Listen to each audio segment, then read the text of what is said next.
আমরা কাজ খুঁজে পাইনি। একটা কথা আপনাদেরকে এবার জিজ্ঞেস করি, সবাই উত্তর দেবেন। আমরা পৃথিবীতে এসেছি না আমাদেরকে কেউ পাঠিয়েছেন? সবাই বলতে বলেছি, সবাই মুখ খোলেন।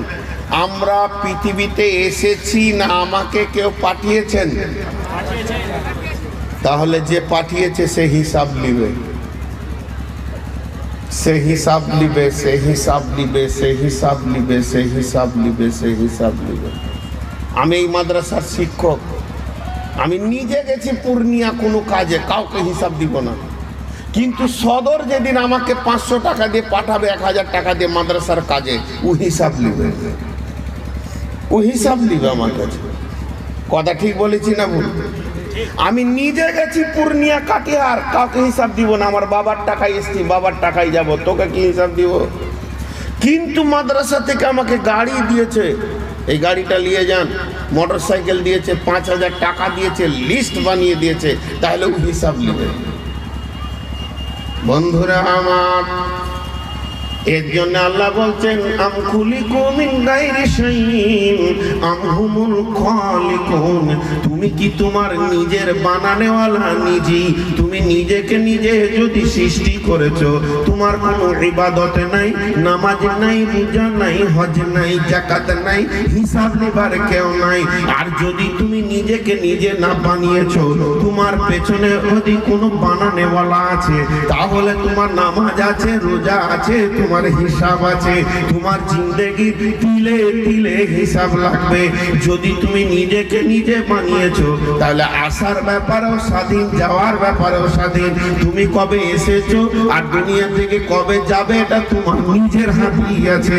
আর যদি তোমাকে কেউ পাঠিয়েছে, তাহলে তুমি আসার ব্যাপারে যেমন স্বাধীন ছিলে না, কবে তুমি দুনিয়া ছেড়ে যাবে এ ব্যাপারেও তোমার কোনো স্বাধীনতা নাই। তুমি যার গোলাম, সেই মুনির যেদিন তোমাকে ডাকবে, ওই দিন তোমাকে যেতে হবে। তার আগে তুমি বিছানায় পড়ে পড়ে যদি কোতড়াও আর ডাম্পারের নিচেও যদি পড়ে যাও, তোমার মত হবে না। অ্যাক্সিডেন্টে 5000 লোক মরবে রেলে, কিন্তু তুমি চাকের তলে থেকে যাবে। তোমার মালিক তোমাকে ডাকে নাই, তোমাকে যেতে হবে না। অতএব বন্ধুরে, আল্লাহ রাব্বুল আলামিন বলছেন আম খুলিকু মিন গায়রি শাইইন আম হুমুল খালিকুন। তুমি কি তোমার নিজের স্রষ্টা নিজে? তাই যদি হও, আর তুমি যদি নিজেকে নিজেই বানাও, তোমার ইবাদত নাই। আর তোমাকে যদি কেউ বানিয়ে এখানে পাঠিয়েছে, তাহলে তুমি লিস্ট খুঁজে দেখে নাও, তোমাকে কাজ দিয়ে পাঠিয়েছে, সেই কাজটা ঘুরে তুমি করে নাও, কাজটাকে গোছিয়ে নাও, কাজটাকে ব্যাগে ভরে নাও। যখন তুমি তোমার মালিকের কাছে ফিরে যাবে, তখন তোমার মালিক তোমার কাছে কাজের হিসাব বুঝে নেবে। বুঝে আসছে? একবার হা না বলেন, বুঝে আসছে? নিচে বসো, চেয়ার ছাড়ো। ওই মিয়া, তুমি চেয়ার এখানে নিচে বসো। ওর বাপের বয়সের লোকটা নিচে বসে আছে, ওর বাঁদরের হাড় আছে, ওর পাছা আছে, চেয়ারে বসে। চেয়ার হাঁটাও বাঁধো। এখন একটা মজার কথা আপনাদেরকে বলি, এটাই পর্যন্ত জমা রাখেন।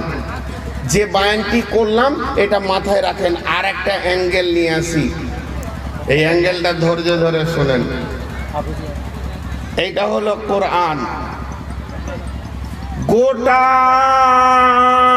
কোরআনে 3টে আল্লাহর উদ্দেশ্য আছে, গার্জ আছে 3টি। গোটা কোরআনকে যদি ফেড়ে ফেড়ে ভাগ করেন, তো 3টের মধ্যে একটা হবে। 3টে পাত্র নিয়ে আসেন, জায়গা 1 2 3। আর যে কোনো আয়াত আপনি পড়েন, যে কোনো আয়াত পড়েন, ওই 3টের মধ্যে একটা হবে, 3টের মধ্যে একটা হবে। যে কোনো আয়াত পড়েন, 3টের মধ্যে একটা হবে। এটা হচ্ছে ওর নিয়ম। সেই 3টি কি? সেই 3টি হচ্ছে তৌহিদ, রিসালাত, আখিরাত। কয়টা বললাম? কোরআনে যে আয়াতটা চোখ মুজে পড়বেন, ও 3টের মধ্যে একটাতে দাঁড়াবে। হয় তৌহিদ হবে, না হয় রিসালাত হবে, না হয় আখিরাত হবে। তৌহিদের দুটো মানে, একটা হলো রাস্তা, একটা হচ্ছে একত্ববাদ। এক আল্লাহকে ডাকতে হবে, এরকম আয়াত আছে। আর হেদায়েতের রাস্তাকে ছোট হাতে পড়লে তৌহিদ হবে। আর আখেরাত মানে 10 পারা খালি পরকাল আছে, মরার পরে জিন্দেগির খবরগুলো 10 পারা আছে। তাহলে 10 পারা তৌহিদ, 10 পারা আখেরাত, 20 পারা চলে গেল। আর 10 পারা আছে রেসালা। রেসালার দুটো মানে, একটা হচ্ছে রেসালা মানে হিস্টোরি, ইতিহাস, তারিখ। এখানে তারিখের দুটো ভাগ আছে, একটা ভালো একটা খারাপ। খারাপ হচ্ছে ফেরাউন, নমরুদ, হামান, উবাই ইবনে খালফ, এদের ঘটনা কোরআনে আছে। আল্লাহ এই ঘটনাগুলো এনেছে কেন? যে তোরা যেন এরকম হয়ে যাস না, শুনেলে ওরা বেশি কঁতকঁতানি করেছে, ওদের আঞ্জাম কি আছে, এই জন্য খারাপ ইতিহাস দিয়েছে। মুসা, ঈসা, হারুন, দাউদের দিয়েছে কেন? যে এই আখলাকটা তোরা অবলম্বন কর, এই আখলাকটাকে তোরা গ্রহণ কর, তাহলে বেঁচে যাবি। এটাকে টোটাল বলছে রেসালা। রেসালার আর একটা মানে হচ্ছে সূচি, ফর্দি, বুঝেন তো? মাল কিনতে যাবেন, তো এবার আমি আপনাকে লিখে দিয়েছি আম, আঙ্গুর, আপেল, সেব, মৌসম্বি, লেবু, লিচু, কাজু, কিশমিশ, বেদানা, কলা, এতটি লিখে দিয়েছি। যে আপনাকে ব্যাগে দিয়েছি ওই ফর্দটা, আর টাকা দিয়েছি 5000, আর কাঠিহার পাঠিয়েছি। আপনি যখন ফিরে আসছেন তখন আলু, পটল, পেঁয়াজ, আদা, রসুন, মরিচ কিনে নিয়ে ঢুকছেন। আমি খুশি হতে পারবো না? যেটা যেটা বলেছি ওইটা যদি কিনে আনতেন তো আমি খুশি হতাম, আর যেটা বলিনি ওইটা কিনে নিয়ে চলে এসছেন। তার মানে কোরআনের সূচি আছে। তুই দুনিয়াতে গেছিস, আমার কাছে যখন কবরে আসবি, নামাজ, রোজা, হজ, যাকাত, দান, খয়রাত, ভালো কথা সব এইসব লিয়াই, চুরি আনবি না, ডাকাতি আনবি না। কিন্তু আমরা ব্যাগে করে নিয়ে কি ঢুকছি কবরে? লুডু, তাবা, তাস, মদ, জুয়ো, এইগুলোকে নিয়ে ঢুকছে। আল্লাহ বলছে আয়, ফর্দর সঙ্গে আমার মিলছে তোর হাট বাজার। তো এইটা হলো রেসালা। রেসালা মানে ফর্দ। আল্লাহ কোরআন দিয়ে দিয়েছে, তুমি জিন্দেগিতে কি কি কিনে নিয়ে যাবে, এই পৃথিবীতে তোমার কাজ কি। ওই যে এতক্ষণ যেটা আমি জমা রেখেছিলাম কথা, তোকে আমি বানিয়েছি, কাজ দিয়ে পাঠিয়েছি, পেছনে পেছনে একটা ফর্দ দিয়ে দিয়েছি, তুই কি কাজ করবি ভবের বাজারে। আর সেই সাথে একটা প্রফেসর দিয়েছি, মাস্টার, তার নাম হলো নবী মুহাম্মদুর রাসূলুল্লাহ। চিল্লিয়ে নামটালেন নবী মুহাম্মদুর রাসূলুল্লাহ সাল্লাল্লাহু আলাইহি সাল্লাম। সে তোদেরকে বলে দিবে কোন আয়াতটা বুঝতে পারছিস না, বল এই এই মালগুলো কিনে নিয়ে আই। ভাইয়েরা আমার ভূমিকা শেষ, আমার উপস্থাপনা শেষ, আমি মেন আয়াতে চলে আসলাম। আজকে যে আয়াতটা পড়েছি ওই আয়াতটাই চলে আসলাম। শুধু এতটুকু বলে নিব, পৃথিবীটা আমাদেরকে যিনি পাঠিয়েছেন তিনার নাম আল্লাহ, যিনি হিসাব নেবেন তিনার নাম আল্লাহ। জি, আল্লাহ মেহেরবান না আল্লাহ খুব কঠিন? জোরে বলেন, জোরে মহব্বতের সঙ্গে বলেন, আল্লাহ কি মেহেরবান, আল্লাহ মেহেরবান। তো এটা মাঝে একটা ছোট্ট কথা বলেলি, এটা আমার বায়ানের বাইরে, তাও বলেনি। সম্ভবত নামটা বলছি হযরতে জারীর রাদিয়াল্লাহু তাআলা আনহু হবে, আমি আইডিয়া করে বললাম। আল্লাহ রসুলকে জিজ্ঞাসা করছেন, ইয়া রাসূলুল্লাহ, যেদিন কিয়ামত হবে সেদিন হিসাবটা কাকে লাগবে? জিবরাইলকে, মিকাইলকে, না আপনাকে, না ফেরেশতাকে? নবীজি বলছেন আল্লাহকে। হযরতে জারীর বলছেন, ইয়া রাসূলুল্লাহ, সেদিন হিসাব নেওয়ার মালিক কে হবে? উনি বলছেন আল্লাহ। আর যখনই বলে দিয়েছেন নবীজি আল্লাহ, হযরতে জারীর বলছে বাহ বাহ বাহ বাহ, বেঁচে গেল, বেঁচে গেল। যেহেতু তিনি মেহেরবান, হিসাব নেবে। যদি কঠিন মাল হতো তাহলে আমাকে ভয় লাগতো। একজন এমন হিসাব লেলেওয়ালা রেডি আছে, তিনি হলেন মেহেরবান। জি মেহেরবান, বাহ বাহ বাহ বাহ, বেঁচে গেল। আমার মেহেরবান আমার হিসাব নিবে, কঠিন লোকে হিসাব নিবে না, ভেজাল হয়ে যেত তাহলে। তো এটা আমি কথাটা কি বলছি, আপনাকে আমাকে হিসাব দিতে হবে না হবে না? হবে। তা কিসের হিসাব লাগবে? দুটি জিনিসের লাগবে। আমি একটা ছেলেকে 5000 টাকা দিলাম, বেলা 8টায় ছেড়ে দিলাম, বৈকাল 4টায় ফিরে এলো। টোটাল সে 6 ঘন্টা টাইম আমার কাছে নিয়েছে, কাটিহার গেছে, আর 5,000 টাকা নিয়ে খেয়েছিল। এবার ওকে আমি বলবো তুই আমাকে 6 ঘন্টাটা বুঝিয়ে দে কেমন করে খরচা করলি। তোর তো যেতে 1 ঘন্টা, আসতে 1 ঘন্টা, 2 ঘন্টা, মালটা কিনতে 1 ঘন্টা, 3 ঘন্টা লাগবে, বাকি 3 ঘন্টা তুই আমাকে বুঝিয়ে দে। এবারও আমাকে বুঝাতে লাগলো। আমি যখন কাটিহার যাচ্ছিলাম তখন আপনার কিনা রাস্তায় জাম পড়ে গেছিল, ওখানে আধা ঘন্টা গেল। যে দোকানে বলেছেন ওই দোকানদার ছিল না, ওর শ্বশুর মারা গেছে, আসতে 1 ঘন্টা লেট করেছে, 1.5 ঘন্টা গেল। এবার আসার সময় গাড়িটা পাংচার হয়ে 1 ঘন্টা চলে গেল, তাহলে 2.5 ঘন্টা হয়ে গেল। আর মাত্র আধা ঘন্টা ওটা রাস্তায় এক বন্ধুর সঙ্গে দেখা করেছি, আমাকে 4 ঘন্টা 6 ঘন্টাকে সুন্দর করে করে করে করে বুঝিয়ে দিল যে আমি সময়টা এই এই জায়গায় খরচা করেছি। এবার টাকাটা নেন, আপনার এই মালটা 100 টাকা, এটা 150 টাকা, ওটা 500 টাকা, এটা 1000 টাকা, এরকম করে ফর্দ দিয়ে সময় আর টাকা দুটিকে আমাকে বুঝিয়ে দিল। আর আমি বুঝে নিলাম, আর ওকে বললাম যা তুই খালাস, তোর উপরে আমার কোনো কিলোকাল নাই, কোনো তোর উপরে আমার ক্লেম নাই, তোকে আমি কোনো রকম গ্রেফতার করছি না। তো যেদিন বন্ধুরে আমরা আল্লাহর কাছে গিয়ে জমা হব, ইন্না ইলাইনা ইয়াবাহুম সুম্মা ইন্না আলাইনা হিসাবাহুম, আমার আল্লাহ বলছেন আমার কাছে ফিরে আসতেই হবে এবং হিসাব দিতে হবে। এবার আল্লাহ শুরু করবে, ওরে আমার গোলাম, ওরে আমার বান্দা, তোকে আমি 70 বছরের জীবন দিয়েছিলাম, তোর জিন্দেগিটা ছিল 70 বছর, প্রতিটা বছরে 12টা মাস ছিল, প্রতিটা মাসে আপনার কিনা 30টা দিন ছিল, প্রতিটা দিনে আবার 24টা ঘন্টা ছিল, প্রতিটা ঘন্টায় 60টা মিনিট ছিল, প্রতিটা মিনিটে 60টা সেকেন্ড ছিল।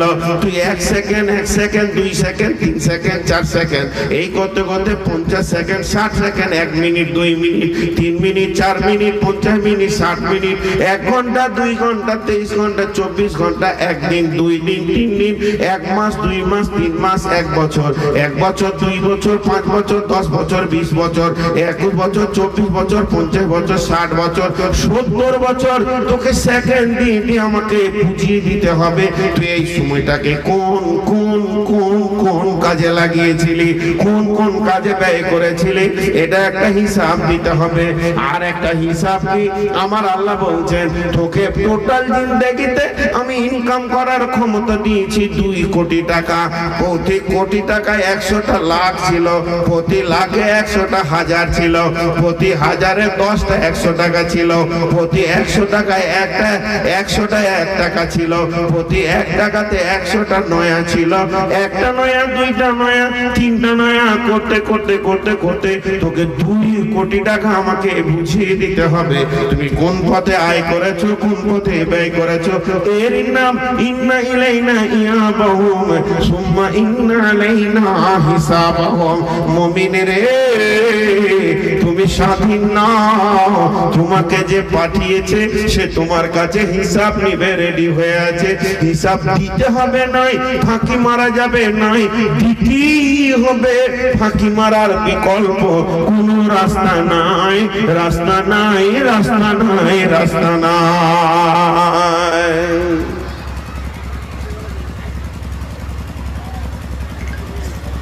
মাঝে চুপ রয়েছি, একটা কথা বলবো, দামি কথা, রসুলের হাদিস, বুখারীর হাদিস, এটা মাথায় ভরেন সবাই। আল্লাহর ওয়াস্তা দিয়ে বলছি, হাতগুলো সামনে রেখে বলছি, এটা মাথায় ভরেন, 1 সেকেন্ড ভরেন। এটা দামি কথা বললাম, এখন ওজনওয়ালা কথা, এটা মাথায় লোড করেন মেমোরিতে, যে 2টি হিসাব দিতেই হবে। আর একটা দামি কথা, কেউ হিন্দিতে উর্দুতে বলে কেউ, বাংলায় বলে কেন। কেন বলে একটা কথা আছে না, কেনটা প্রশ্ন, প্রশ্ন না। তোকে কাটিহারে দেখলাম, কেন, কেন মানে প্রশ্ন, তুই এবার বল কাটিহারে ছিলি কেন, ওইটা হবে ওর উত্তর। বলে শ্বশুর বাড়ি গেছিলাম, আসতে যে কাটিহারে একটু মার্কেট করলাম, ও এটা উত্তর হলো। তুই জালসায় গেছিলি কেন, কেউ একটু শুনলাম নাকি মৌলানা নূর মোহাম্মদ আসবে, তো ওইটা লেগে গেছে। ও ওই জায়গা বলছি, তোকে তো জালসায় দেখতে পাই না, তুই ওকে ভালোবাসিস বলে গেছিস। এই যে কেউ, তো পৃথিবীতে যত ব্রেনওয়ালা আছে, যত উকিল আছে, যত জজ আছে, যত ব্যারিস্টার আছে, যত মৌলানা আছে, যত মুফতি আছে, যত বৈজ্ঞানিক আছে, কেন বললে ওর কেনটাকে মিথ্যা করে ডান দিকে বাঁ দিকে ঝুট বলে সাইড করে বেরিয়ে যাওয়া যাবে, যাবে কি যাবে না? আমি গেছিলাম কোনো একটা খারাপ কাজে সুদের টাকা আনতে, কোথা মনে করলেন আপনার এই বেলগাছি, আর ইনি আমাকে বলছে মৌলানা আপনাকে বেলগাছি দেখলাম কেন?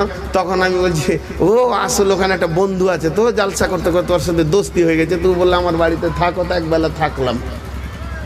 ও বললো ও ঠিক আছে। ও বুঝতে পেরেছে আমি কেন গেছিলাম, সুদের টাকা আনতে গেছিলাম। কিন্তু উনি কেন বললে আমি ডান দিকে বাঁ দিকে কাটিয়ে দিলাম।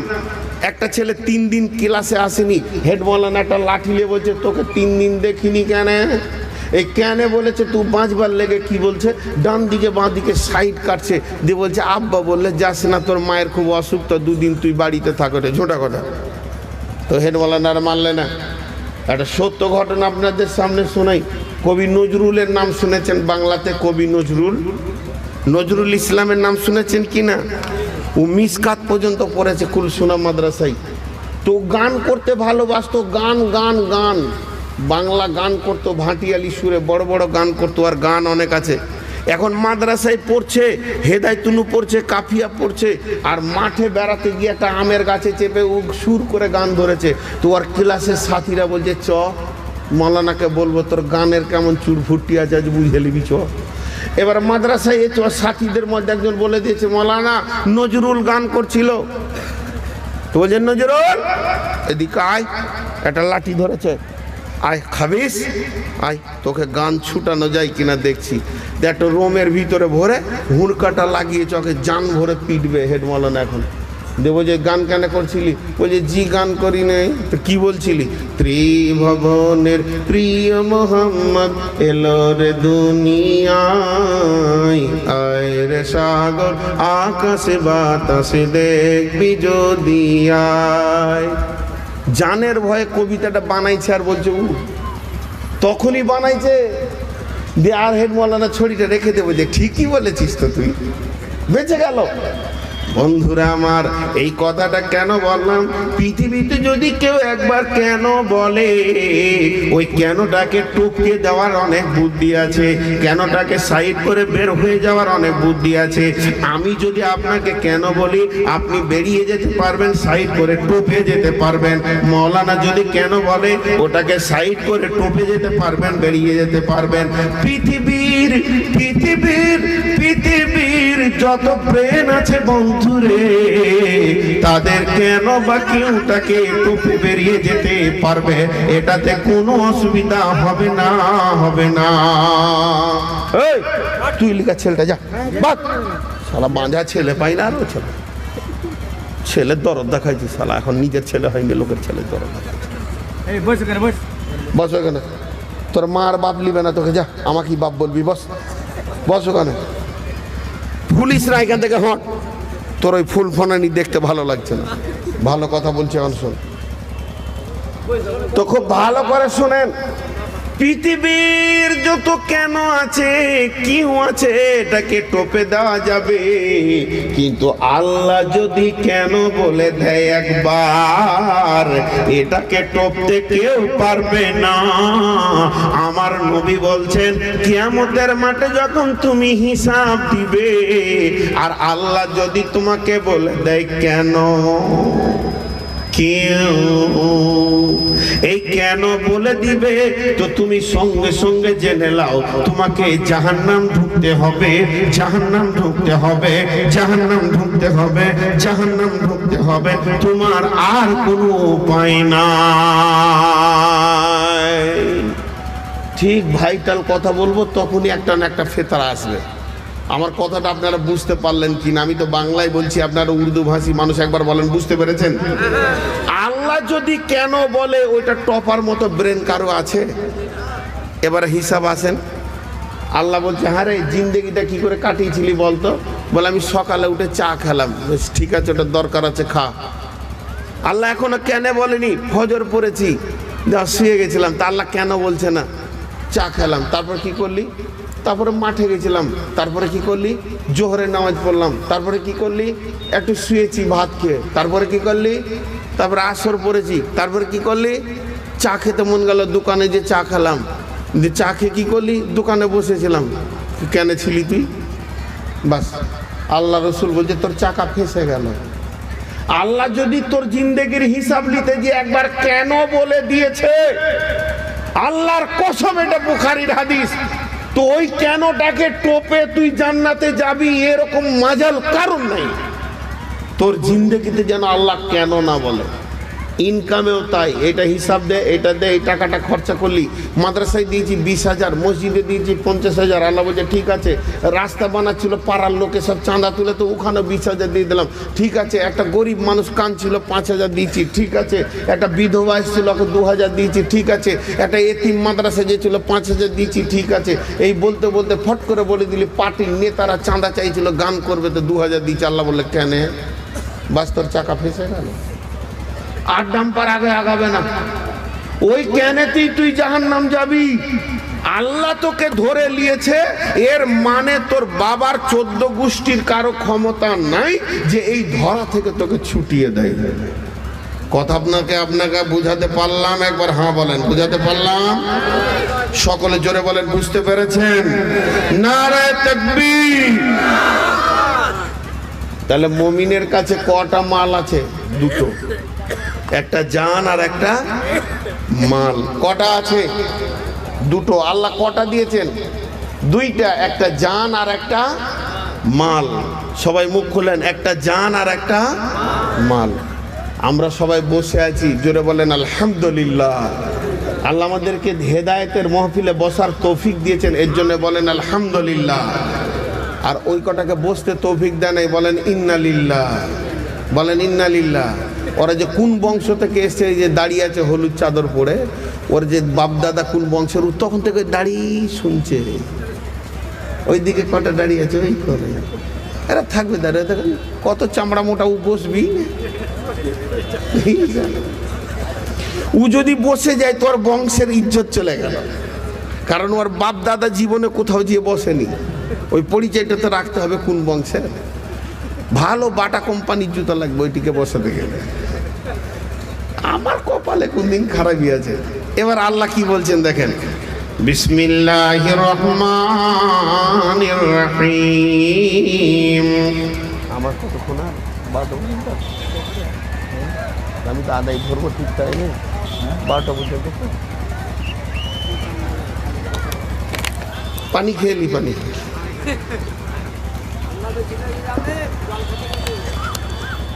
না, ওষুধ খেয়েছি তো, খুব পাওয়ার ওষুধ, ওই জন্য পানি খেতে হয়। বিসমিল্লাহির রহমানির রহিম। সকলে একবার মহব্বতের সঙ্গে, মহব্বতের সুরে আল্লাহকে রাজি করার উদ্দেশ্যে মধুর টানে বলি বিসমিল্লাহ। যারা বলেন বিসমিল্লাহির রহমানির রহিম। আমি আয়াতটা আস্তে আস্তে পড়বো, আপনারা মনে মনে বিনবিন বিনবিন করে পড়েন। ইন্নাল্লাহা আশতারা মিনাল মুমিনিনা আনফুসাহুম ওয়া আমওয়ালাহুম বিআন্না লাহুমুল জান্নাহ। আল্লাহ তাবারাক ওয়া তাআলা বলছেন, আমি মুমিনের জান আর মুমিনের মালকে জান্নাতের বদলে কিনে নিয়েছি। মুমিনের তোর জান আর তোর মাল তোর নাই, ওটা আমার হাতে চলে এসেছে, আর আমি আমার জান্নাতকে তোর নামে দিয়ে দিয়েছি রে। চির সুখে থাকবি রে, আরামের জীবন কাটাবি। মুমিন যদি হবি, তোর মাল তোর নয়, তোর জান তোর নয়, তোর মালা তোর জান তোর মালিকের, সে তোর কিনে নিয়েছে। ইন্নাল্লাহা আশতারা মিনাল মুমিনিনা আনফুসাহুম ওয়া আমওয়ালাহুম বিআন্না লাহুমুল জান্নাহ। সে কি করবে আল্লাহ? ইকাতিলুনা ফি সাবিলিল্লাহি ফায়াকতুলুনা ওয়া ইয়াকতালুনা ওয়া'দান আলাইহি হাক্কান ফিত তাওরাতি ওয়াল ইনজিলি ওয়াল কুরআন। আল্লাহ তাবারাক ওয়া তাআলা বলছেন, আমি একটা খাসিকে কিনে নিয়ে এসে বাড়িতে রেখে দিয়েছি, ওর জানকে কিনে এনেছি। মন গেলে বিটির বিয়েতে জবাই করব, মন গেলে ঈদের দিনে জবাই করব, মন গেলে বকরা ঈদে জবাই করব। আমার মন চাইছে জালসাতেও জবাই করব, আমার মন চাইছে বন্ধুকে খাওয়াবো, আমার মন চাইছে বিবিকে খাওয়াবো, আমার মন চাইছে বিহাইকে খাওয়াবো। আমার মন যাকে চাইবে খাসিটাকে টেনে নিয়ে আসবো, ও গকে গলা পেতে দিতে হবে, আমি ছুরি চালাবো। একেই ওই জন্য কিনে এনেছি। আমার আল্লাহ বলছে, মুমিন রে, তোকে আমি কিনে নিয়েছি জান্নাতের বিনিময়ে। প্রয়োজন হলে তোকে আমি কাটবো, প্রয়োজন হলে তুই লোককে কাটবি। ইকাতিলুনা ফি সাবিলিল্লাহি ফায়াকতুলুনা ওয়া ইয়াকতালুনা। কেটে ফেল, চাই নিজের জানটা দিয়ে দে। নিউটন হচ্ছে আমার দিন যেন বেঁচে থাকে। আমার দিনকে বাঁচাতে গিয়ে যদি তোকে কাটতে হয় তো কাটা যাবে, আর তুই যদি কাউকে কাটিস তো কাটবি। তারপরও যেন আমার দিন না মরে যায়। আমার দিনের জন্য তোকে বানিয়েছি, আমার দিনকে আবাদ করার জন্য তোকে বানিয়েছি। হেতা ওয়াদাল্লাহুল্লাযীনা ফিত তাওরাতি ওয়াল ইনজিলি ওয়াল কুরআন। আমার আল্লাহ একই ওয়াদা করেছেন তাওরাতে, ইনজিলে, কোরআনে। আমার আল্লাহ বলছেন, ওমা ওমা আফা বিহাদিহি মিনাল্লাহি। কে আছো, কে আছো এই মজলিসে? উঠে দাঁড়িয়ে যাও, জানটাকে আল্লাহকে দেওয়ার জন্য রেডি আছো? কে আছো, কে আছো নিজের সর্বস্ব আল্লাহর হাতে ছুঁড়ে ফেলে দেবে? কে আছো? দাঁড়িয়ে যাও। ইকাতিলুনা ফি সাবিলিল্লাহি ফায়াকতুলুনা ওয়া ইয়াকতালুনা ওয়া'দান আলাইহি হাক্কান ফিত তাওরাতি ওয়াল ইনজিলি ওয়াল কুরআন। ওমা আফা বিআহদিহি মিনাল্লাহি ফাস্তাবশিরু বিবাইকুমুল্লাযী বায়াতুম বি। ওর জন্য সুসংবাদ রয়েছে যে আল্লাহর সাথে ব্যবসা করতে চাও, আল্লাহ তার সাথে ব্যবসা করবে। ওয়াযালিকা হুয়াল ফাওজুল আযীম। এটাই হবে মুমিনের জন্য সব থেকে বড় নিষ্কৃতির পরওয়ানা। নারে তাকবীর, জোরে বলেন নারে তাকবীর। হ্যাঁ, ওইদিকে একটা মোবাইলে লাইট আসছে, এটা বন্ধ করো। খুব ধৈর্য ধরে শুনেন। আমার মনে হয় আপনারা যে মালটা দেবেন, এখানে যতটি লোক বসে আছেন 5 মিনিট লাগবে না টাকাটি নিতে। কথাটি শুনেন। এবার মুমিন কাকে বলে আমি আমার মাথা দিয়ে বলবো না, নবীজি যেটা বলেছেন, আপনার নবীর আপনাদেরকে শুনিয়ে দিচ্ছি, রসুলের উম্মত। নবীজি মুমিন কাকে বলেছে দেখেন। আল্লাহু আকবার। এটা আমার ব্রেনের নয়, আমি নিজের মাথা দিয়ে মিসালটা দিচ্ছি না, নবীজি মিসাল দিচ্ছেন। উট, নবীজি বলছেন একটা উট। উট বলতে বুঝেন তো? উট বুঝেন কি না? বড় প্রাণী। তো আমি কথার কথা বলছি, ধরেলেন উটটার ওজন হলো 5 কুইন্টালের উট। আপনারা চেয়ারে বসেছেন, পেছনকার লোক দেখতে পেয়েছেন না, হিসাব করেন এবার কি করবেন। ওইদিকে যান, চেয়ারলে এমন জায়গায় চেয়ারলে বসছে 10 জনের ডিস্টার্ব হয়েছে, তো হুঁশি নেই। তো উট খুব ভালো করে শুনেন, বিরাট বড় উট। উট 5 কুইন্টাল 7 কুইন্টালের উট। এবার ওই উটটা সে হলো জঙ্গলের বনের প্রাণী। বর্তমানে সে বাড়িতে গৃহপালিত প্রাণী হয়ে গেছে। এই উটকে টেনে নিয়ে এসে তার গলাতে একটা দড়ি পরানো হয়, আর একটা দড়িকে তার নাকে ফুটো করে এই জায়গার মাংসটাকে ফাটিয়ে দিয়ে আর একটা দড়ি পরানো হয়, ওটাকে নথ বলে, নাকিল বলে। এই নাকিল আর নটটা যখন ওকে ধরে ফাটিয়ে পুড়িয়ে দেওয়া হয়, আর ওই দুটা দড়িকে একসঙ্গে জয়েন করে একটা মানুষের হাতে দেয়া হলো। যে মানুষটার হাতে দেয়া হলো তার ওজন হচ্ছে 50 কেজি, কথার কথা ধরেলেন, আর হলো 5 কুইন্টলের। তার মানে ওই রকম 10টা মানুষ লাগবে তবেই উটটা হবে, নাই হবে না, এত বড় প্রাণী। এবার উটের একটা মাথা আছে, মানুষের একটা মাথা আছে, উটের একটা মগজ আছে, ব্রেন আছে, মানুষের একটা মগজ আছে, ব্রেন আছে। যখনই উটের নাকে দড়িটাকে পরিয়ে দিয়ে, গলায় দড়িটা পরিয়ে দিয়ে, ওই দড়িটা যখন মানুষের হাতে ধরিয়ে দেওয়া হয়, তখন উট সঙ্গে সঙ্গে বুঝে নেয় আমার ব্রেনের আর কোনো মূল্য নাই, আমার ব্রেনের কোনো দাম নাই, আমার চিন্তা করা কোনো লাভ নাই।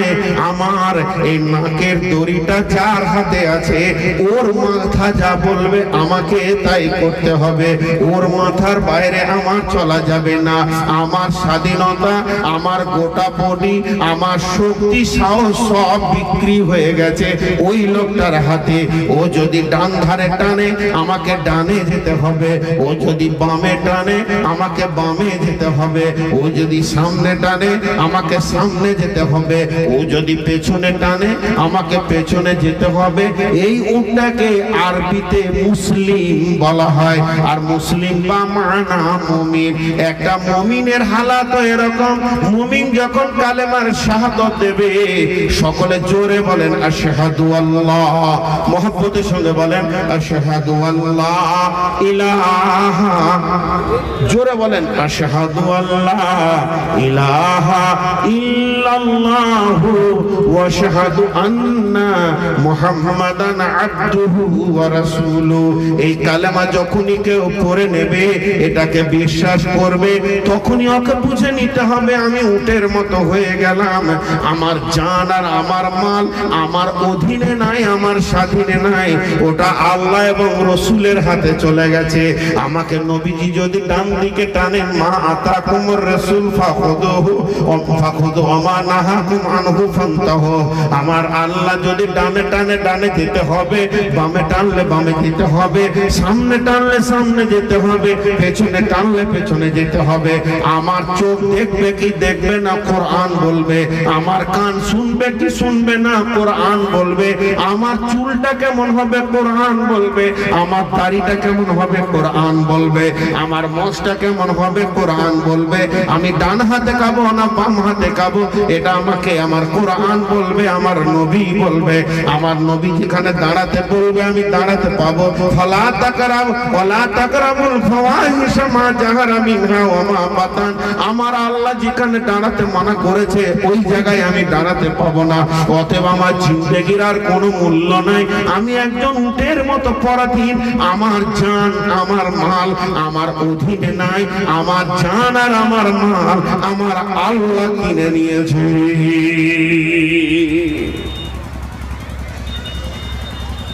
এখন ছোট্ট করে একটা কথা বলছি। এই গ্রামটার নাম হচ্ছে রত্নী। রত্নীর একটা বর্ডার আছে না নেই? এর তো একটা সীমারেখা আছে। মৌজাতে তো একটা দাগ আছে, কতটা দাগ নম্বর আছে কি নেই? ওর ভিতরে যদি কেউ দাঁড়িয়ে থাকে আর আমি যদি ফোন করি তুমি কোথায় আছো, রত্নীতে, আর রত্নী বার হয়ে যদি বর্ডারের বাইরে থাকে, সে আর রত্নীতে আছে বলতে পাবে? আরে হ্যাঁ না বলেন। তাহলে ইসলামের একটা সীমা আছে। এই ইসলামের সীমার ভিতরে যে থাকবে সে মুসলিম, আর সীমার বাইরে যে চলে যাবে ও যদি চোপা দিয়ে চিল্লিয়ে মরে তো মুসলিম নয়। কথাটা বোঝাতে পারলাম আপনাদেরকে? আমি পশ্চিমবঙ্গে বাস করি, আমি বাঙালি, আপনি বিহারি, কিন্তু আপনি বিহার থেকে বেরিয়ে পশ্চিমবঙ্গে কাগজ কলম রেডি করে নিলে আর আপনি বিহারি নন, বাঙালি। তো ইসলাম বক্তব্য রেখে দিয়েছে, তোর মাল তোর জান কোথা খরচা হবে আমি বলে দিলাম, এই এই জায়গায় হবে। সেই জায়গায় যদি ও খরচা করে তো ও মুসলিম, আর সেই জায়গায় যদি খরচা না করে তো ও বর্ডার ক্রস করে বেরিয়ে চলে গেছে, আর ও মুসলমান নিজেকে বলতে পারে না। এবার দেখেন, মালের দুই ধরনের খরচা, একটা হলো দান খয়রাত। আচ্ছা, আমি দানের কথাটা আপাতত চাপা রেখে দিলাম, আপনারা দান করিয়েন না, দান করিয়েন না, টাকাটি বাড়ি নিয়ে যান। কিন্তু একটা কথা বলেন, আপনার 5টা ছেলে, 2জনকে ফাঁকি মেরে 1জনকে লিখে দিতে পারেন? পারেন কি? জমি জায়গা দিচ্ছে তো সেটা আলাদা কথা, পারে কি দিতে ইসলামের মতে? পারে না। এবার একটা মজার কথা শুনেন, যারা ফাঁকি মেরে জমি লিখেছেন, এটা একটা কাগজ, আমার দিকে তাকান, এটা একটা কাগজ, এর নিচে আর একটা কাগজ দিলাম। কয়টা কাগজ হলো? 2টা। খুব ভালো করে বুঝেন, 2টা কাগজ হয়ে গেল। আর ভিতরে মাঝে একটা কার্বন পেপার দিলাম। কার্বন পেপার বুঝেন তো? এবার এইটাতে যদি লিখি নূর মোহাম্মদ, তো কার্বন পেপারে উঠবে কি উঠবে না? উঠবে। এবার শুনেন, বিসমিল্লাহির রহমানির রহিম। قال وعن انس رضي الله تعالى عنه قال قال رسول الله صلى الله عليه وسلم من قطع ميراث وارثه قطع الله ميراثه يوم القيامة في الجنة قطع الله ميراثه في الجنة يوم القيامة। বন্ধুরা আমার, আল্লাহর নবী বলছেন, তুমি যখন 3টে বেটিকে আর একটা বেটাকে ফাঁকি মেরে দিয়ে ছোটকে তুমি বাগান, পুকুর, গলি আর বড় বড় 3টে জমিকে লিখতে চলে গেলে, তুমি রেজিস্ট্রি অফিসে গিয়ে গাল ভরে পান ভরে নিয়েছো, রসগোল্লা খেছো, আর বলছো বেটা চল লিখে দিয়ে। যখন তুমি এরকম সইটা টানছো, তুমি যখন বেটার নামে টিপটা বসাছো, তুমি ভাবছো একটা টিপ বসে গেছে। না না, আরো সলা ওই জায়গায় একটা রেজিস্ট্রি অফিস আছে, একই ডেটে তোমার পেছনে আর একটা কাগজ লাগিয়ে দিয়েছে, ওইটাতে তোমার জান্নাতটা তোমার ওই বেটা বেটিদেরকে দিয়ে দিয়েছে। আর যখনই তুমি টিপ মেরে দিয়েছো, জাহান্নামকে কিনে নিলে, আর বেটাদেরকে জান্নাত দিলে, আর এক বেটাকে জমি দিয়ে তুমি নিজেই ফাঁকে জাহান্নামে গেলে। পৃথিবীতে যদি কেউ কোনো ওয়ারিসের মেরাজকে কেটে আর একজনকে লিখে দেয়, আমার আল্লাহ বলছেন, কিয়ামতের মায় নবীজি বলছেন, তার জান্নাতের মেরাজকে কেটে ওই ওয়ারিসদেরকে লিখে দিয়ে তাকে জাহান্নাম পাঠিয়ে দেওয়া হবে। দাওগা তুমি সব জমি, কিসের ভেজাল আছে? এই জায়গায় রুখার মতো পৃথিবীর কোনো উকিল নেই। যতজন জমি ফাঁকি মেরেছেন, হুঁশিয়ার হয়ে যান, কোনো উপায় নাই। তাহলে মাল আপনি 1000 কোটি বিলিয়ন ডলার মিলিয়ন আরব জমা করেন, চাই জমি জায়গা ঢেরি লাগিয়ে দেন, আপনি একজনকে ফাঁকি দিয়ে আর একজনকে লিখতে পারেন না। যেহেতু আপনি মুমিন, মুমিনের মাল কোথা খরচা হবে আল্লাহ বলে দেবেন। আল্লাহ বলে দিয়েছে ফারাজ। তাহলে তোমাকে প্রথম করতে হবে কি, সূরা নিসাতে যেখানে ফারাইজের পাতা আছে ওটিকে টেনে ছিঁড়ে ফেলে দিতে হবে ড্রেনে, যেটি ভুল আছে, আমি যেটা করব ওটা ঠিক। তাছাড়া তুমি লিখতে গেলে কেন একজনকে ছেড়ে দিয়ে আর একজনকে? তার মানে তুমি আল্লাহর ওই ফায়সালাটা মানতে পারো নাই। আর কোরআনের যদি একটা আয়াতকে কেউ অবমাননা করে, সে মুসলমান থাকবে? বর্ডার থেকে বেরিয়ে চলে গেছে ও। অতএব বন্ধু, এইগুলো অনেক বুঝার কথা আছে। হাসতে হাসতে ছোট বেটাকে সব লিখে দিয়েছো, বড় বেটাকে লিখে দিয়েছো, তো তুমি কি একবার ভেবেছো যে আল্লাহর কালাম পাকের পাতাটাকে তুমি অবমাননা করে চলে গেছো? বন্ধুরে আমার, এরপর আসেন জান। জান কিভাবে দিতে হবে? বিশ্বনবী মসজিদে নববীতে বসে আছেন, হঠাৎ বললেন, যায়েদ, যায়েদ কোথায় আছো? যায়েদ উঠে দাঁড়ালেন, লাব্বাইক ইয়া রাসূলুল্লাহ, আমি তৈরি আছি। বন্ধুরা আমার, নবীজি বলছেন, জাফর ইবনে আবি তালিব, জাফর ইবনে আবি তালিব তুমি কোথায় আছো? তিনিও লাফিয়ে উঠলেন, লাব্বাইক ইয়া রাসূলুল্লাহ, আমিও রেডি হয়ে আছি। নাম্বার 3 আব্দুল্লাহ ইবনে রাহা, আব্দুল্লাহ রভা বলেন, ইয়া রাসূলুল্লাহ, আমিও রেডি হয়ে আছি। নবী বলছেন, মুতার যুদ্ধ আসু হয়ে এসেছে। মুতার প্রান্তে বেঈমানেরা 1.5 লক্ষ সৈন্য নিয়ে রোম সম্রাট হাজির হয়ে গেছে। এখন আমি প্রধান সেনাপতি বানালাম জায়েদকে, দ্বিতীয় সেনাপতি বানালাম আমি জাফর ইবনে আবি তালিবকে, আর 3 নম্বর সেনাপতি পাঠালাম আমি আব্দুল্লাহ ইবনে রহাকে। যুদ্ধের পরিস্থিতির উপরে তোমরা 4র্থ নম্বর সেনাপতিটা বানিয়ে নেবে। বন্ধুরা আমার, তারা কেমন ভাবে জানকে দান করেছে দেখেন। হযরতে নবী মুহাম্মদ রাসূলুল্লাহ সাল্লাল্লাহু আলাইহি ওয়াসাল্লাম বললেন, এবার তোমরা বাড়ি ফিরে যাও, নিজের নিজের আত্মীয় স্বজনকে মুলাকাত করে চলে এসো। এখান থেকে এরা বুঝতে পারছে পৃথিবীর বুকে আর সূর্য ওঠা ডোবা আমরা দেখতে পাবো না, পৃথিবীতে আর আমরা শ্বাস নিতে পাবো না। আমাদের জান বিক্রি হয়ে গেছে, কিনা খাসির মতো আমাদের দিন টাইম হয়ে গেছে। মুতার প্রান্তে আমাদেরকে জান দিয়ে দিতে হবে। বন্ধুরা আমার, হযরতে যায়েদ উঠে বললেন, ইয়া রাসূলুল্লাহ, ইয়া হাবিবাল্লাহ, ও সুফিয়াল মুজলাবিন রাহমাতুল লিল আলামিন, দয়ার নবী গো, আপনার কাছেই ছোট থেকে মানুষ হয়েছে, লালিত পালিত হয়েছে।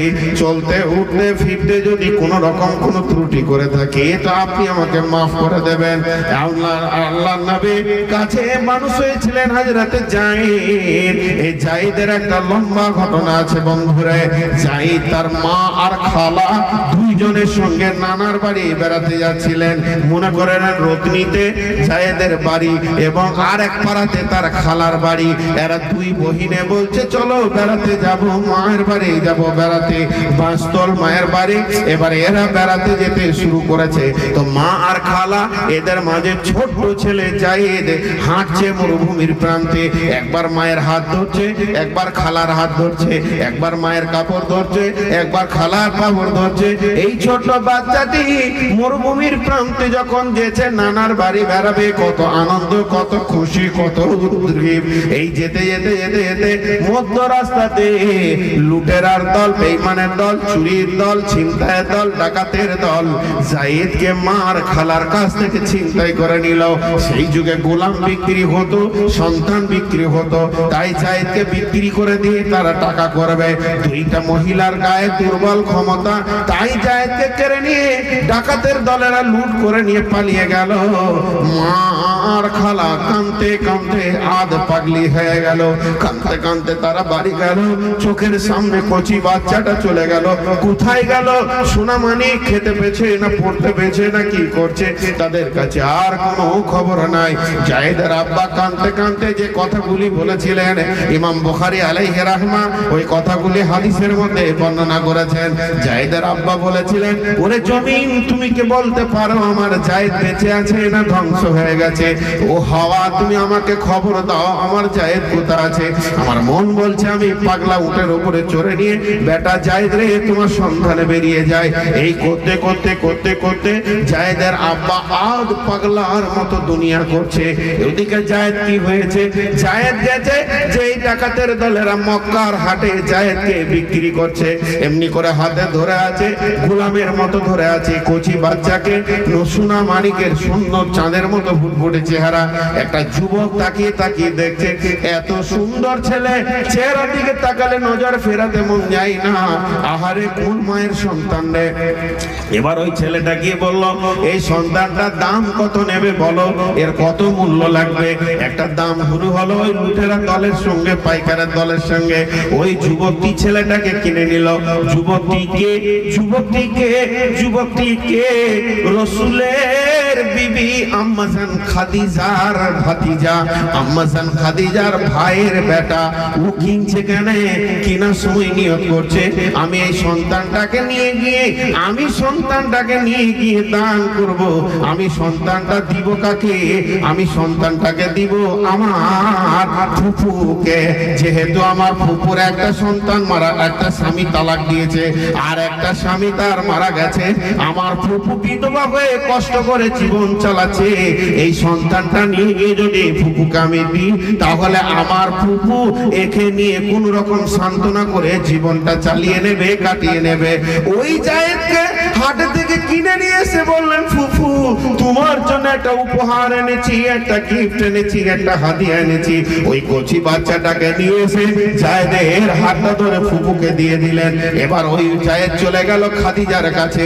যেদিন নবীজির সঙ্গে খাদিজার বিয়ে হয়ে যায়, বিবাহে আবদ্ধ হয়ে যান, আর খাদিজা তখন ওই জায়েদের হাতটা ধরে না এলো, নিয়েছে, বললেন ইয়া রাসূলুল্লাহ, ইয়া হাবিবাল্লাহ, এই সন্তানটাকে হাটে থেকে কিনে নিয়ে এসে আমার ভাতিজা আমাকে দিয়েছিলেন, আজকে আমি সন্তানটা আপনাকে দান করে দিলাম।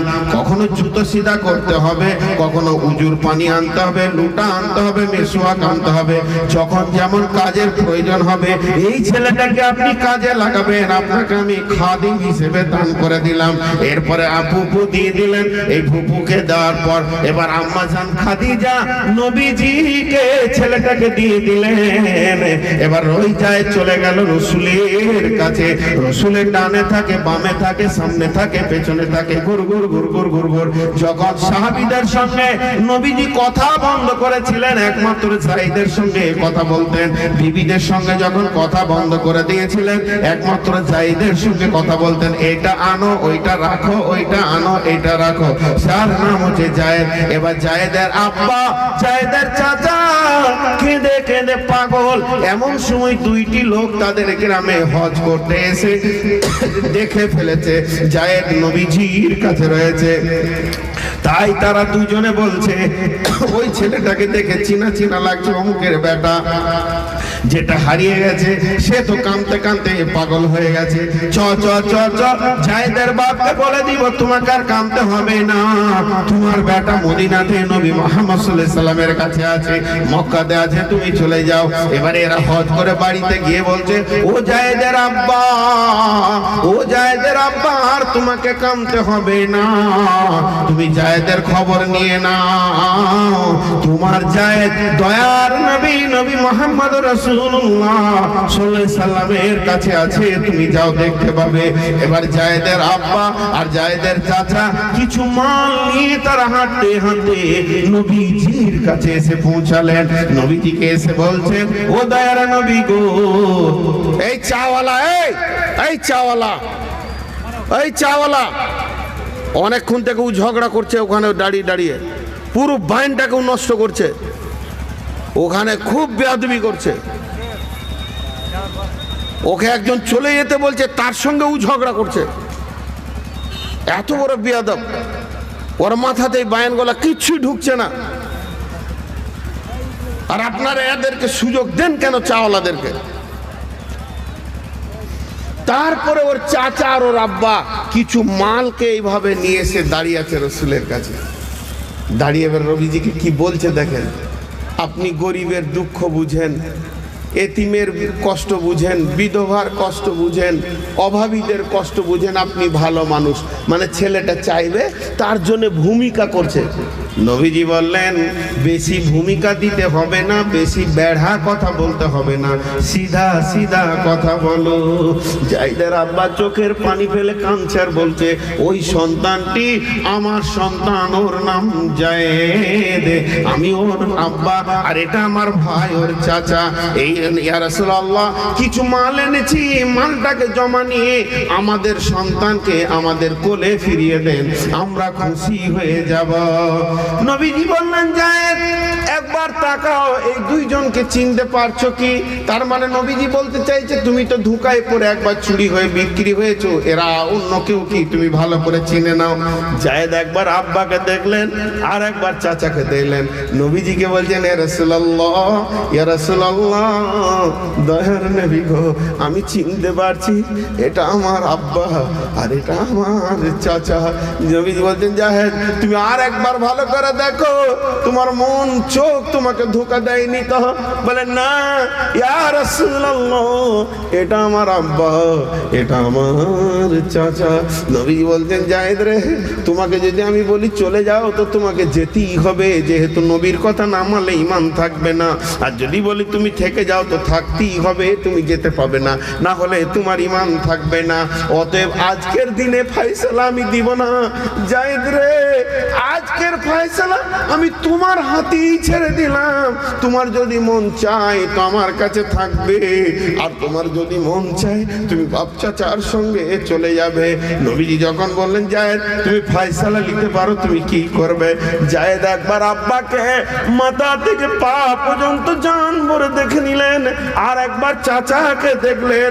যখনই ওই দুজনকে দেখার পর রসুলের দিকে তাকিয়েছেন, নবীজির দিকে যখন যায়েদ তাকিয়েছেন, বাচ্চা ছেলে হুমড়ে খেয়েছে রসুলের গলাটা জড়িয়ে ধরে বলছেন ইয়া রাসূলুল্লাহ, আব্বা ছেড়ে দিব, মা ছেড়ে দিব, চাচা ছেড়ে দিব, আপনাকে ছাড়তে পারবো না। আপনার কাছ থেকে সরিয়ে দিয়েন না, আপনার কোল থেকে সরিয়ে দিয়েন না। এত দামি জায়গা কোনোদিন কেউ পায় না। নবীজি তখন ভিতরে হাতটা ভরে দিয়ে যায়েদকে কোলে তুলে নিয়ে বললেন যায়েদ রে, আমার কোনো বেটা নাই, যে কটা বেটা পৃথিবীতে ছিল মারা গেছে যায়েদ, আজ থেকে তুমি আমার বেটার জায়গা দখল করে নিয়েছো। এর জন্য যায়েদকে হাদিসের পাতাতে রসুলের পুষ্ণপুত্র বলা হয়েছে। বন্ধুরা আমার, সেই যায়েদকে নবীজি বলতেন যায়েদ তুমি তৈরি হয়ে যাও, মুতার প্রান্তে প্রধান সেনাপতি তুমি হবে, তোমার হাতে থাকবে তলোয়ার, তুমি পৃথিবী থেকে চলে গেলে ওই পতাকাটা ধরবে জাফর ইবনে আবু তালেব, তুমি রেডি হয়ে যাও। জাফর ইবনে আবু তালেব রেডি, এরপরে জাফর ইবনে আবু তালেবের পর সেনাপতি হবে আব্দুল্লাহ ইবনে রাহা। যখনই যায়েদের পর জাফরের নাম নিয়েছে, যায়েদ বুঝতে পারছে আজকে আমার বিদায় দিন হয়ে গেছে। এরপরে যখন আব্দুল্লাহর নাম নিল, তখন জাফর বুঝে নিল আর আমি পৃথিবীতে থাকবো না। আব্দুল্লাহর পরে যখন নবীজি বললেন এরপরে তোমরা যুদ্ধের ময়দানে যাকে পাবে সেনাপতি বানিয়ে নিও, তখন আব্দুল্লাহ বুঝলে আমি থাকবো না। এই যায়েদ মজলিসে উঠে দাঁড়িয়ে বলছেন ইয়া রাসূলুল্লাহ, আপনি তো বাড়ি ঘরে সকলকে মোলাকাত করতে বলেছেন, আমি কাকে মোলাকাত করব? আর আপনার সামনে মানুষ হয়েছি, যদি কোনো ভুল ত্রুটি করে থাকি নবীজি গো, ছোট ছেলে হিসেবে আপনার হুকুম মানতে পারিনি, আপনি আমাকে মাফ করে দিবেন, আপনি আমার জন্য দোয়া করবেন, আপনার সঙ্গে আমার জান্নাতে মোলাকাত হবে। জাফর ইবনে আবি তালেব বাড়িতে গিয়ে বলছে বিবি শোনো, বিবি বিবি বিবি বিবি আমার শোনো, মা বোন শোনেন কিভাবে বিবিকে একসেপ্ট করছে। বিবি রে, নবীজি আমাকে মুতার প্রান্তে দ্বিতীয় সেনাপতি বানিয়েছেন, আমার আগে আছে যায়েদ, আমার পরে আছে আব্দুল্লাহ, অতএব আমি শহীদ হয়ে যাব। বিবি আমি তোমার সঙ্গে প্রেম করতে আসিনি, আমি তোমাকে ভালোবাসা করতে আসিনি, আমি তোমাকে প্রেমের আলাপ দিতে আসিনি, আমি একটা কথা বলতে এসেছি, এই কথাটা তুমি কানে শুনে নাও। আমি পৃথিবী থেকে শহীদ হয়ে যাওয়ার পর যদি তুমি ধৈর্য ধরো, তোমার সঙ্গে আমার জান্নাতে দেখা হবে। আর আমার যেগুলো কচি কচি বাচ্চা তোমার কাছে রেখে গেলাম, আমার কচি বাচ্চাগুলোকে যখন বড় হবে বিবি, ওদের হাত ধরে ধরে আমার রাস্তাটা দেখিয়ে দিও। তোর বাপ এই রাস্তায় গেছে, তোরাও এই রাস্তায় চলে যা। শুধু এইটা বলার জন্য আমি এসেছিলাম, আমার বাচ্চাদেরকে আমার রাস্তাটা দেখিয়ে দিও বিবি আমার। জাফর ইবনে আবি তালেব বের হয়ে চলে গেলেন। এবার আব্দুল্লাহ গেছেন, বিবির সঙ্গে এখনো মোলাকাত হয়নি, বিবির সঙ্গে কোনো পরিচয় হয়নি, স্বামী স্ত্রীর কোনো পরিচয় নাই। তার কারণ হচ্ছে সকালে বিয়ে করতে গেছিল, বিয়ে করে নিয়ে এসে বাড়িতে রেখে দিয়েছে, আর এশার নামাজ পড়তে এসে রসুল সেনাপতি বানিয়ে দিয়েছেন। তার মানে স্বামী স্ত্রী এখনো তাদের পরিচয় হয়নি। বাসর ঘর রেডি হয়ে গেছে, বাসর ঘরে বিবি বিন বিন বিন বিন বিন বিন বিন বিন করে কোরআন তেলাওয়াত করছে, আর অপেক্ষা করছে কখন আমার নতুন স্বামী আসবে, কত প্রেমের গল্প হবে, মহব্বতের গল্প হবে। এমন সময় আব্দুল্লাহ দরজার কাছে গিয়ে বলছে বেগম, বিবি আমার, কোরআন তেলাওয়াতটা কিছুক্ষণের জন্য একটু বিরতি করো, একটু বন্ধ করো, একটু বন্ধ করো, তোমার সঙ্গে একটু কথা আছে। তেলাওয়াতটা বন্ধ করলেন। এবার আব্দুল্লাহ বলছে বেগম রে, আমি এশার নামাজ পড়তে গেছিলাম, নবীজি আমাকে মুতার প্রান্তে তৃতীয় সেনাপতি সম্পত্তি বানিয়ে দিয়েছেন। অতএব তোমার স্বামী চিরদিনের জন্য চলে গেছে, মহারানা দিয়েছে, কিন্তু তার হক আদায় করতে পারিনি। তুমি আমাকে মাফ করে দিও। বিবি বলছে, স্বামী আমার, আপনি একটু বাড়ির ভিতরে আসেন। তখন বলছে, না, তুমি জওয়ানলের কি, আমি জওয়ানলের কা, তুমি হলে যুবতী, আমি হলাম যুবক। দুইজন যদি একটা ঘরের ভিতরে ঢুকে যায়, প্রেমালাপ করতে গিয়ে সময় পার হয়ে যাবে, নবীজি নারাজ হয়ে যাবেন। নবীজি নারাজ হলে আমি জান্নাত যেতে পারবো না, আমার আল্লাহ নারাজ হয়ে যাবে। আমি আর তুমি একটা ঘরে একা ঢুকবো না। বিবি তখন বলছে, আল্লাহর কসম দিয়ে বলছি, তোমার সঙ্গে আমি কোনো প্রেমের কথা বলবো না, প্রেমের ছন্দ বলবো না। আমি এতটুকুই তোমাকে চাইছি, তুমি একবার বাড়ির ভিতরে ঢুকো, আমি তোমাকে গোটা শরীরটা একবার নয়ন ভরে দেখতে চাইছি, চোখ ভরে দেখতে চাইছি। যেহেতু কঠিন কিয়ামতের দিনে যদি আমাকে আল্লাহ বলে, তুই তোর স্বামীকে খুঁজে বের করে নে, আমি যাকে চিনলাম না তাকে বের করব কি করে? আব্দুল্লাহ বলতে, বিবি রে, তুমি যদি ধৈর্য ধরে থাকতে পারো, তো তোমার আমার পরিচয়ের জন্য আল্লাহর খাস ফেরেশতা রেডি হয়ে থাকবে, কোনো চিন্তা নাই। তলোয়ার নিয়ে বের হয়ে চলে গেলেন জিহাদের ময়দানে। প্রধান সেনাপতি হযরত যায়েদ জান্নাতের মেহমান হয়ে চলে গেলেন। এরপর জাফর ইবনে আবি তালেব বাম হাত পতাকা ধরেছে, বাম হাত কেটেছে, ডান হাতে ধরেছে, ডান হাত কেটেছে, দুই পায়ে করে ধরেছে, পা দুটি কেটে দিয়েছে। হযরত উবায়দা বলছে, আমি দেখছি পতাকা পথ করে লড়ছে, কিন্তু লোক নাই, ইসলামের পতাকা মাটিতে পড়েনি। ধরে গিয়ে পতাকাটা ধরলাম তো দেখছি হযরত জাফরকে হাত পা কেটে বেঈমানেরা টুকরো টুকরো করে দিয়েছে, তারপর দাঁতে করে ইসলামের পতাকাকে তুলে রেখে দিয়েছে। আমি যখনই পতাকাটা নিলাম, বলল, ভাই আমি জান্নাতের সেন্ট পেয়েছি, আমার বিদায় সালামটা নবীজিকে তুমি পৌঁছে দিও। এরপরে আব্দুল্লাহ, বন্ধুরা আমার, এরা ইসলামের জন্য জান দিয়েছে, কোরআনের জন্য জান দিয়েছে। এর জন্য আল্লাহ বলেছেন, ওয়ালা তাকুলু লিমান ইয়াকতালু ফি সাবিলিল্লাহি আমওয়াত ওয়ালা হিয়াউ ওয়ালাকিন লা তাশউরুন। যারা আল্লাহর রাস্তায় জীবন দিয়েছে তাদেরকে খবরদার মৃত বলিও না, এরা চিরদিন আমাদের হৃদয়ে কলিজাতে জীবিত আছে। নারে তাকবীর! নারে তাকবীর! আল্লাহু আকবার! ইসলামের জন্য জান হলো। আর একটা ছোট্ট 2 মিনিটের ঘটনা বলবো। ইসলামের জন্য মাল। আপনি রাত হলে লাইট জ্বালাতে হবে, এটা মাইকে বলতে হয় না নিজে নিজে জ্বেলে দেয়? হারি ভাই, যে রাত যখন হয় গ্রামে, তখন ইমাম সাহেব মাইকে বলে বহু বেটিদেরকে, যাগো তোমরা আলো জ্বালো, রাত হয়েছে, বলে না নিজে নিজে জ্বালে? নিজে নিজে জ্বালে। আবার যখন সকাল হয় তখন বলতে হয় যে লাইটে সুইচ অফ করো, না নিজে নিজে করে? জি। এখন আমি যেটা বলছি সেটা কি বলতে চাইছি, আপনাদেরকে বলতে হচ্ছে দান করেন, তারপরে করছেন। কিন্তু সাহাবীদেরকে ওটা বলতে হয়নি, ওরা পজিশন দেখে এখানে কি লাগবে বুঝে নিয়েছে, কি লাগবে বুঝে নিয়েছে। জি, আমরা জান দিতে রাজি নই, ওরা জান, এখানে জান চাইছে না আল্লাহ মাল চাইছে, ওরা বুঝে নিয়েছে, বুঝে নিয়েছে এখন কোনটা চাইছে আমার কাছ থেকে। ভালো ড্রাইভার যে হবে, গাড়ি চালাবে মোটরসাইকেল, তো রাস্তার দিকে ওর নজর পড়ে থাকলে ও বুঝে নিবে আমার গাড়ি কোন গিয়ারটা চাইছে, 1 গিয়ার চাইছে না 2 গিয়ার চাইছে। বুঝবে কি বুঝবে না? না গাড়িকে বলতে হবে যে এখন 1 গিয়ার দেহে ভাঙা আছে, ওটা বলতে হবে না, বুঝে নিবে। তো সাহাবীরা ভালো ইসলামের ড্রাইভার ছিল, এখন আমার কাছে আল্লাহ মাল চাইছে না জান চাইছে, ওটা বুঝে নিত ওরা, সেইটাই দিয়ে দিত। তাহলে হযরত ওসমানের ঘটনাটা 2 মিনিট শুনেন। হযরত ওসমান গেছেন মার্কেটে গহম বিক্রি করতে, আর উনি তখন ইসলাম জগতের নিজে খলিফা, 18 লক্ষ 22 লক্ষ বর্গ মাইলের শাসন করছেন, এত বড় খলিফা, আর গহমকে নিজে মার্কেটে দাঁড়িয়ে বিক্রি করছেন। আর খলিফার গম ভেজাল নাই, ধুলাবালি নাই, চকচক চক করছে আয়নার মতো। যত পাইকার আর ব্যাপারীরা আসছে আর হাত ভরে দিয়ে বলছে, কি দাম নেবেন জি, একটু দামটা বলেন না, কি দাম নেবেন আপনার মালটা বলেন। আর হযরত ওসমান খালি একটা কথা বলছে, হাজি এত সকালে একটু বেলা উঠুক, মার্কেটটা উঠুক, তোমরাও ঘুরো, আমি একটু মার্কেটটা দেখি, যাও। সবাইকে বিদায় করতে, আচ্ছা যাও। আধা ঘন্টা পর বেচাবেচি হবে। যাওয়া এই তো সকালে আসলাম, একটু মার্কেটটা উঠুক, এই মার্কেট উঠুক উঠুক উঠুক করে করে ও সময় কাটাচ্ছে।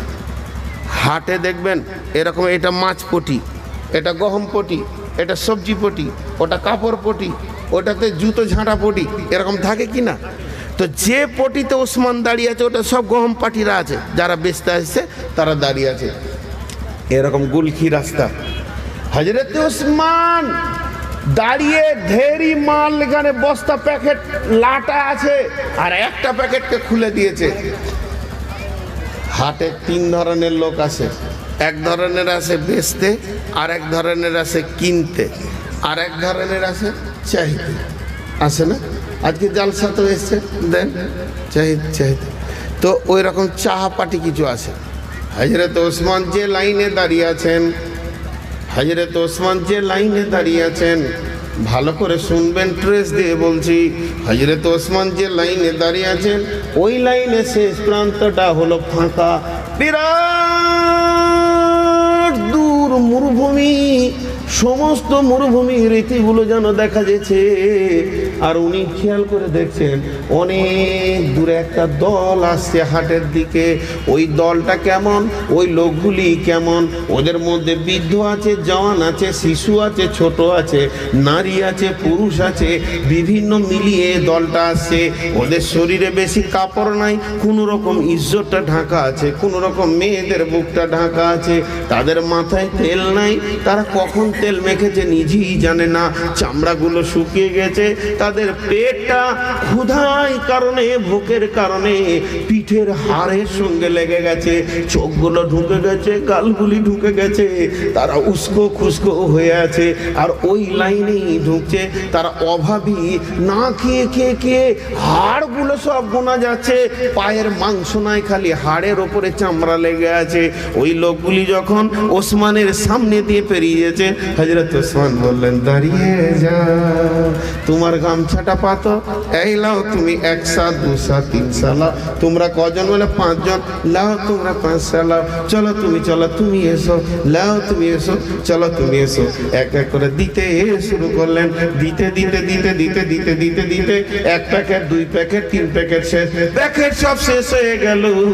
ওই গরিবেরা মাথায় করে গমগুলিকে নিয়ে লাইন দিয়ে আবার মরুভূমিতে হাঁটতে শুরু করেছে, ঘরে ফিরে যাচ্ছে, তাদের খাবার ব্যবস্থা হয়ে গেল। এবার পাইকারেরা এসে বলছে, ও নবীর জামাই ওসমান, ওরে মুসলিম খলিফা ওসমান, তুমি এত দামি মানুষ হয়ে আমাদের সঙ্গে ধোঁকাবাজি করলে, একটু ভেবে দেখো, ওদের তো পেটে খাবার জুটে না, কাপড় পরনে জুটে না, ওরা কি মূল্য দিয়ে গমটা কিনলো, আর আমরা হলাম বড় বড় পাইকার, বড় বড় ব্যাপারী, আরো তলা লাখ লাখ টাকা নিয়ে বুকে করে ঘুরছি, তোমার মালটা ঠিক মজবুত পয়সা দিয়ে কেনার জন্য তোমার কি বিবেক হলো না? তুমি ওদেরকে বেচলে কেন, আমাদেরকে দিলে না কেন? আমাদের থেকে কি বেশি দাম ওরা দিয়েছে নাকি? হযরত ওসমান বলছে, তুমি কি জানো না আল্লাহ কোরআনে বলেছেন, ইন্নাল্লাহা আশতারা মিনাল মুমিনিনা আনফুসাহুম ওয়া আমওয়ালাহুম বিআন্না লাহুমুল জান্নাহ। আমি ওদেরকে বিক্রি করেছি, আল্লাহর সঙ্গে সওদা করেছি, আজকের ব্যবসাটা আল্লাহর সঙ্গে করেছি, আমি আমার মালকে দিয়েছি জান্নাতের বিনিময়ে।